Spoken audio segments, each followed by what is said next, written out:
The gaming Pith, what do they have to do? What do you want to see out of their draft? Is there anything specific you're looking for? Or did we cover it enough the last game?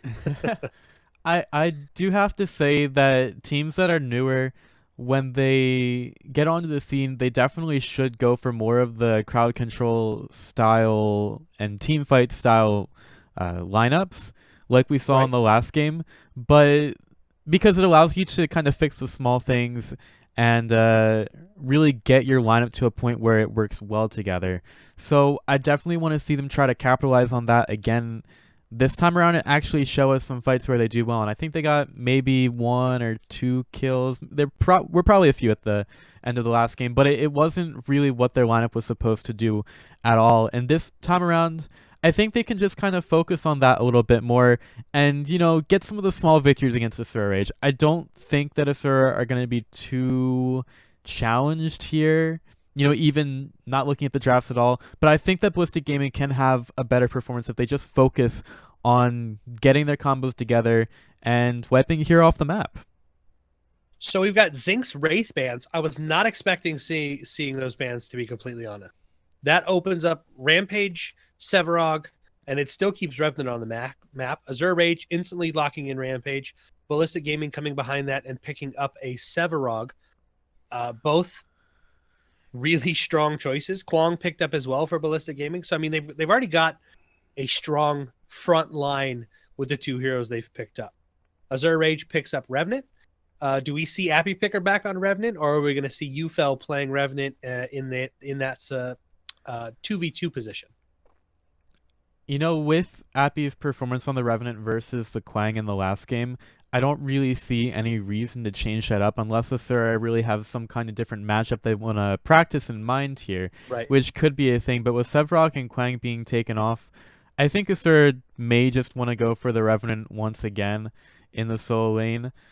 Ballistic Gaming, they got some very strong heroes this time around. They get the Sevrog that's been pretty coveted in the PCL, and they have a Quang. Now there's one carry that I kind of forgot about, and that's Drongo. I really want to see some more Drongo. I'd love to see more Drongo. Drongo, I think, is a really strong carry. Provides a lot for his team. Faye picked up again on the side of Ballistic Gaming, assuming back in the mid lane by Madbro. Madbro was punished a lot in that mid game. Hopefully he's able to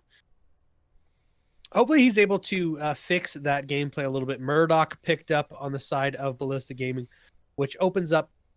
I mean, I'm looking at these drafts, and yes, you've got Severog, Kwang, Fei on the side of Ballistic Gaming.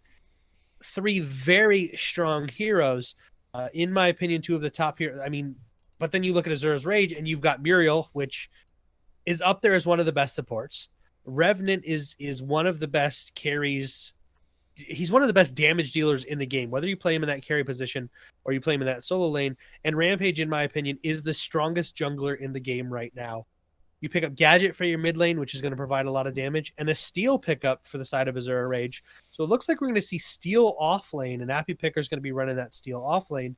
There is so much damage and control coming out of Azura Rage here that Ballistic Gaming needs to make sure they combo their picks very well. Fei Kwang combo well.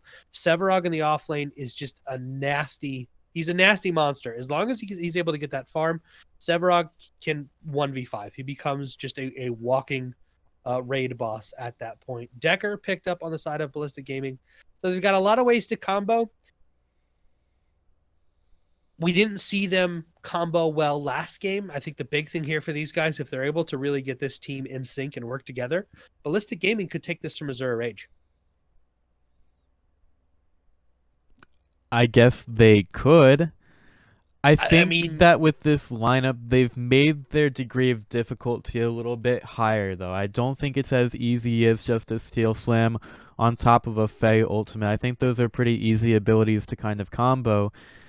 And remember, they also have the Murdoch there, and we really didn't see the long arm of the law with the right. Fey either, which is something that I absolutely need to see with this lineup now. I think they've just kind of upped their degree of difficulty. Sure, they have the Sevrog, but I think some of their abilities are a little bit more difficult to work around this time around. But I'm optimistic to see if Ballistic can come through with this one. So, ladies and gentlemen, that is your draft for game number 2, Azura Rage versus Ballistic Gaming.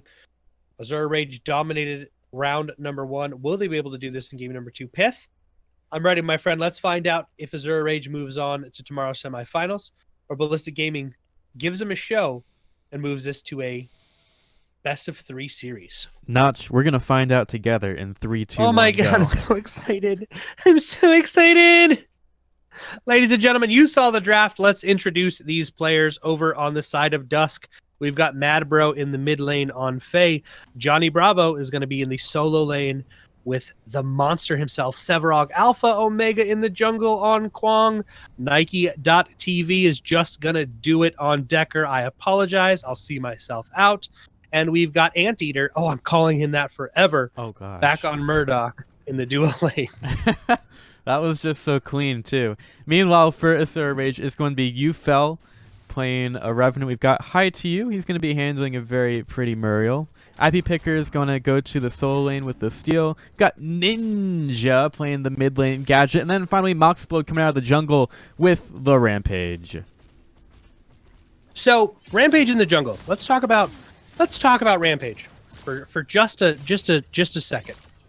Rampage, sick nasty regen.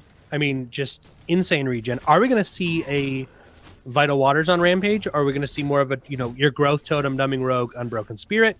Or does he go for more of that sustain and really maximize the amount of regen the hero has? On top of that, the damage coming out of that Rumble. When he's ulted, it's every 3 seconds. It's massive damage. What does this Rampage have to do here? What does Moxplode have to do here to really give himself that lead over Kwong? Are we going to see him gank the 2v2 lane, or should he just pick on Sevarog the entire time? I think that it really shouldn't change too much from the aggressive style that we saw in game number 1. Actually, Appy Picker, I believe he's got a kill here. He's going right after the Sevarog, and it's something that we've seen kind of both times in the solo lane, which is a lack of being able to control the minion waves for the Sevarog. So you see him still at level 1 as Appy Picker gets up to level 2 and takes advantage of him there. And he can't even Phantom Rush out because he's been siphoning the entire time. So First Blood this time around goes to Appy, and Steel versus Sevarog, who would have thought? I mean, I know you're not a big fan of the Steel, it sounds like. Steel's damage on that shield bonk is really high. And once you combo that with his ultimate, you're locked down for 7.5 years. Plus you're taking quite a bit of damage from the shield bonk, and depending on his build, he can take a punch for sure. Ufel chasing under the tower, not going to be able to pick up that kill onto Anteater. They are going to have to back off though, which is going to basically give them a free lane here. But Steel in this solo lane position, I think he's a really good solo laner. And if he's able to push this lane and get those rotations, you also then bring into that shield slam, which is a strong team ultimate and can help them control and dictate the flow of the mid lane and also the game itself. Mox getting aggressive onto Alpha Omega in the jungle here while trying to. Are they going to be able to pick him up? I'm not sure. He was just establishing position over the river buff there, picks up the blue. And, well, it looks like Asura are going to get a little bit more. Ufel going ham onto Nike TV, who's already used the Stasis Bomb, and he will give himself up here. Almost trying to bait here for the Quang, but it's not going to really work at all. Ufel still has that shield for a little bit from High to You, and they're going to get a big old party here in the jungle. Here comes Alpha Omega. He gets his green buff popped, and Moxplode is going to go right with the Rumble on top of him. Here comes the Rock right on top of Anteater as well, and that's going to be another kill going the way of Asura Rage with no retribution from Ballistic Gaming. I mean, Azura Rage is doing what they did last game, being very aggressive. Good rotations coming out of these guys. We saw Jungler rotate in. We saw the mid laner rotate in. They're able to pick up a couple kills. Ufel has got... My stuff's bugged here. He's picked up 1 kill. Mox has 2 kills. Ninja has 1 kill. And Appy at 1 kill right now. Plus, they took a little bit of farm out of the jungle. He got the gold buff. They've got the lane pressure. Backing up, picking up their first set of cards here. We've got Nitro Boost and Demolitionist on Ufel. I fully expect him to just rush a Death Crawler at this point. Appy Picker picking up his Possessed Sprite, and a card that we're seeing a lot more of, and I think this is such a good card for I didn't think that was possible. Is Rejuvenator. Okay, Rejuvenator makes sense. I thought you were saying that we hadn't seen as much of Possessed Sprite, which is a little bit strange because no, that card's been the here card. Who doesn't pick Possessed Sprite, and especially off in the solo lane now? But we're seeing a lot of this Rejuvenator card, which actually I started using it myself. It's 300 gold. It gives you 16 health regen and 13 mana regen for Anteater dead again by Ufel here. They're going to chase him under the tower. 2 auto shots going to pick him up. Mox is here, and they're also going to pick up another kill onto Decker as well. But I really like this Rejuvenator card in the mid lane. It's basically a mana / health bot into one. It costs you very little gold. It gives you that sustain to stay in lane. You're able to poke a little bit more with it. And if you First control the shield river slam buffs, of the game is going to go on to Johnny Bravo. Appy Picker knocked underneath the tower. Is he going to get the bonk? Bonk for the kill. There we go. I mean, well done. More aggression in the jungle. Mox over here trying to steal this farm. Alpha Omega's going to land the tether. Boulder's going to land on an Anteater. Anteater's in a lot of trouble. Their shield's coming down. There's a Tesla Dome on top of them. They've got 3 in this. Nike.TV. He's just going to stand there and die again. Oh, no. Kwong is going to fall as well. They're still rotating. Mad Bro trying to get the slow out. It does look like Anteater is also down. I mean, just domination coming out of Asura Rage. Mad Bro is down. Mad Bro being able to help pick up those kills here. Just, again, pure domination coming out of the side of Asura Rage. There's very little that Ballistic Gaming can do. Yeah, it's domination. It's usage of every single ability to establish an advantage on the map, and they're not even letting Ballistic Gaming get into their jungle at all. My game's frozen up a little bit. It does start going on there, so make sure you check the sync on that one. But it's what we do to try to fix all the bugs that we're getting. But right now, again, Asura Rage aren't allowing Ballistic to have any kind of room on the map. They're taking the jungle. They're not allowing them to have any kind of farm. And right now, if you look across the board at the levels, if we can get that up here. Thanks, Piss, a great production guy. You see that right now Asura are nearly doubling up the farm of Ballistic Gaming. The levels are firmly in favor of Asura as well. It's just so difficult to do anything when you're at such a deficit like that. They've got double the last hits. They've got 12 times the kills. They've got 10,000 additional gold.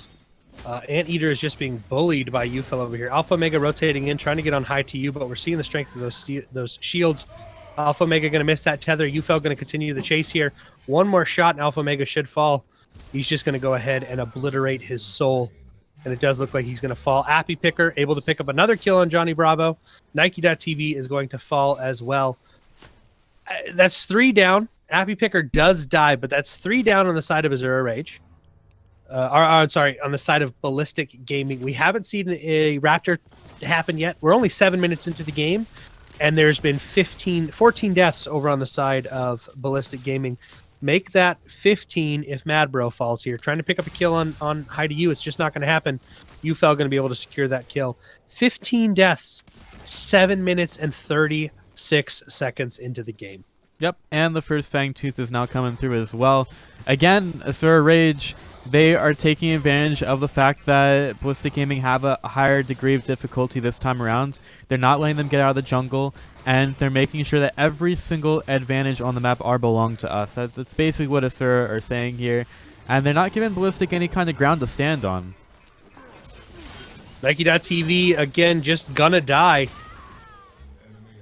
Just gonna do it. That's just gonna do it. It just happens. There's really very little. He tried to get away. He went and got aggressive onto Ufel a little bit. Alpha Omega in a lot of trouble here. He's just going to ult just to say, hey, look, I've got some damage output. Ninja and Mox going to pick this up. They're going to take this mid lane tower here. Shield slam onto Mad Bro. Mad Bro taking all of the damage. There's a rumble to death. Rumble in the jungle. I apologize. They're not even. But they're going to in pick the up a tier 1 jungle, tower. Notch. I know. That's why I apologize, because they weren't in the jungle. I just wanted to say it one time. God, Piss. Where's Nate's mom? You have to pick your moments, Notch. I'm new to this whole casting thing, Pith. Tier 1 tower down in the mid lane. That's the first Tier 1 tower. There's 18 kills, and that's the first Tier 1 tower. I'm going to really need Asura Rage to get their game together. It was a bug. Don't worry about it. I think Nike is inting. he just walked into Ufel. Okay. So, being a new team, we're going to talk about this because I know there's a lot of people. This weekend we saw the return of Oxygen. You forgot their name. They've been away for so long. They've been away for so long. I heard they retired. Very, very short retirement coming out of the side of Oxygen. Isn't that the thing? You retire and come back? It's normally the thing. That's what a lot of them do. But so for new teams who are considering playing in the PCL, when you're playing an established team like Asura's Rage, or if you get placed against Oxygen and some of these other guys, what is the goal behind this? Because this can be discouraging. If I was a new player and I was playing against these guys and just clearly losing like this, what is the goal? What do they have to do? What do they take away from this? And how do they improve for the next time? Do they come back a next time? You got to do what makes 2K thinks that he does. You got to style on them. That's basically what you got to do. You see this guy named Ram in even in your pub games. If you see him in the PCL, you see him in the pub. You see this guy named Ram. You got to style on him. You got to make sure that you get one kill on him. That's basically what you do. Just style on him. Yeah, and then when they go to the big tournaments, get the big money like Meds is gonna do, you say, I killed that guy once. That's right. I don't think that works like that. I think it does. You killed him once and then you're better. Asura Rage just continuing the aggression over here. Nike TV at this point, I feel like Nike TV doesn't want to do it anymore. He's just kind of running into these engagements. He just doesn't want to do it.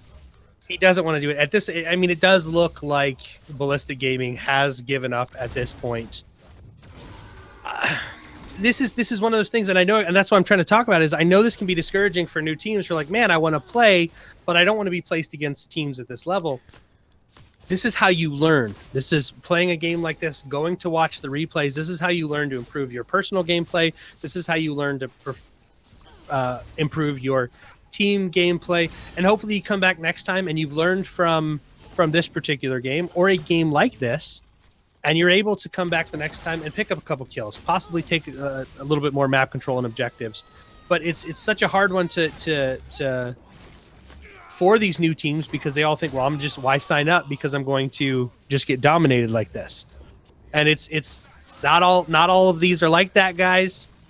This is clearly a GG. I'm trying to provide something for you guys to let you know it's not always like this. I don't know what to say at this point. Oh my gosh, Triple Man's son. That's exactly what they live for. There's a subjugate onto all of them. Johnny Bravo in the middle of everything. Nobody from Asura Rage dies, but man, wasn't that a beautiful initiation. There we go.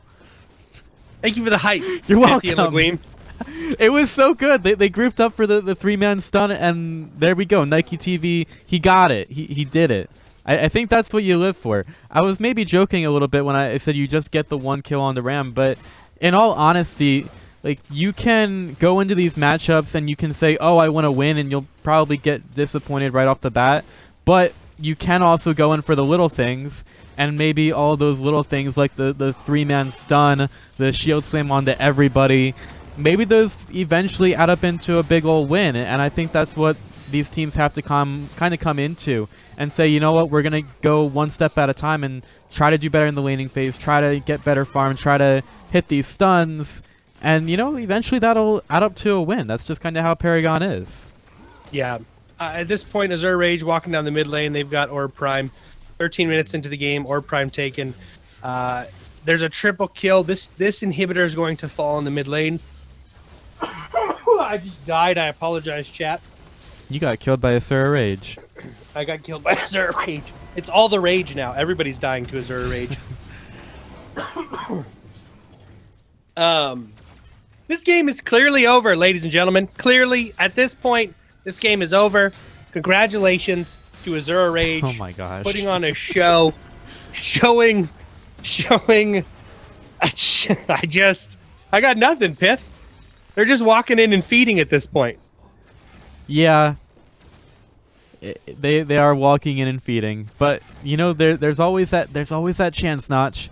There's always that chance that Asura decide to just walk back to their base and let the minions end. Lets the game go to a game number 3. There's always that chance. Like, we could have everybody disconnect. We could have everybody on Asura Rage disconnect. We could get the phone pole. It gets run into by a truck. It could happen. Like, you never know. At this point, anything is possible. Anything is possible here, Notch. But the minions will go on in. I think the minions are the ones with the least amount of mercy here. Nike TV is gonna... He's just saying, kill me now, please. He'll get a nice little hat from the gadget, some style before he goes down. Throws the stasis bomb into the wall and is going to jump over Ufel's head. Those are some nice hops by Nike, but Moxbolt is going to eventually just smack those hops into the ground. Appy Picker running after Johnny Bravo. Will he even go into the core? No, he's going to be killed off there by the core, who it would seem is the most effective member of the team right now. But still, Ballistic Gaming are trying to get something done here, trying to get those small little victories here against Asura Rage. But in the end, the big victory will belong to the boys in red, and we'll see what they can do in the semifinals tomorrow. Yes, tomorrow's semifinals should be a absolute treat, ladies and gentlemen. Again, we've got returning top teams. So Asura Rage moving on to tomorrow, dominated Ballistic Gaming. Ballistic Gaming, there's a lot you guys can do to improve. Hopefully you guys go back, watch those replays, and actually take the time to improve your gameplay. We're going to take a quick break, guys. Jump into Reborn, a Reborn match here. Thank you guys for watching and supporting the PCL. We'll see you guys in just a minute.